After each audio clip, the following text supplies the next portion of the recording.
Clara Terral, Union County High School.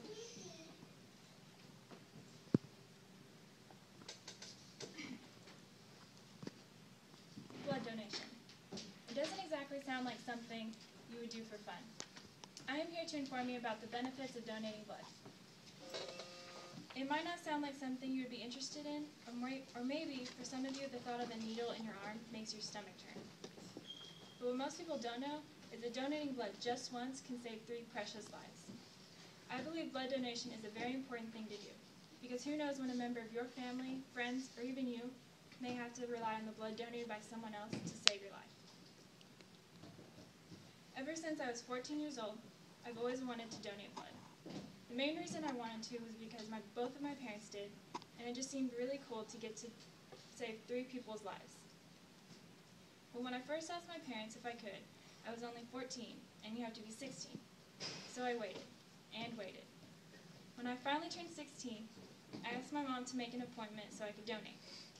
My friends didn't hesitate in letting me know that it was a little weird being 16 and wanting to donate on my birthday. But I did it anyway. I love walking out of that building and knowing that even though I don't know how or when, but I just possibly saved 3 families from devastation. 3 lives. It's an indescribable feeling. I have currently donated blood a total of 3 different times. Through personal experience, I have discovered that it is painless and has a certain satisfactory feeling of being able to give something to someone that they need more than you do yourself. The American Red Cross organization accepts all blood types. Blood is needed extremely often for blood transfusions, for cancer patients, newborns, injury, and major surgery patients. Every 2 seconds, someone in the United States needs a life-saving blood transfusion, which would explain why more than 44,000 blood donations are needed every day. Donors can donate at the most once every 8 weeks. The fact that scientists have not yet figured out how to manufacture blood explains why blood can only come from generous donors. Donating blood is a very simple process. It includes registration, medical history, and mini physical to make sure you are healthy enough to donate, and the actual donation part. They insert a small needle into one of the blood vessels in your arm, and the donation process begins. The actual blood donation only takes about 10 to 15 minutes. It's over quickly and painlessly. The average person has about 10 pints of blood in their entire body. When you donate, you only use 1. Not to mention, it takes your body only a few hours to replenish what you have lost. After your donation, your blood goes to a blood bank where it's tested for any harmful diseases or viruses, screened to see what blood type you are, and stored until needed.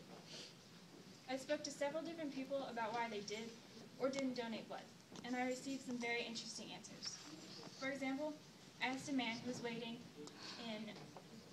to donate blood why he chose to give blood, and he told me, "I don't really have any reason to, except for the fact that I like the thought of helping others. It makes me feel as if I might be making a difference in someone's life."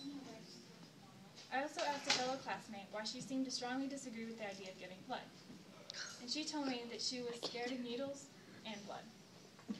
Giving blood is not for everyone, but I do believe that it is something that is very important. Without it, there would be many more deaths because people could not receive life-saving blood transfusions. Another answer I received when I asked people if they gave blood was, "No, I've never just really thought about doing it."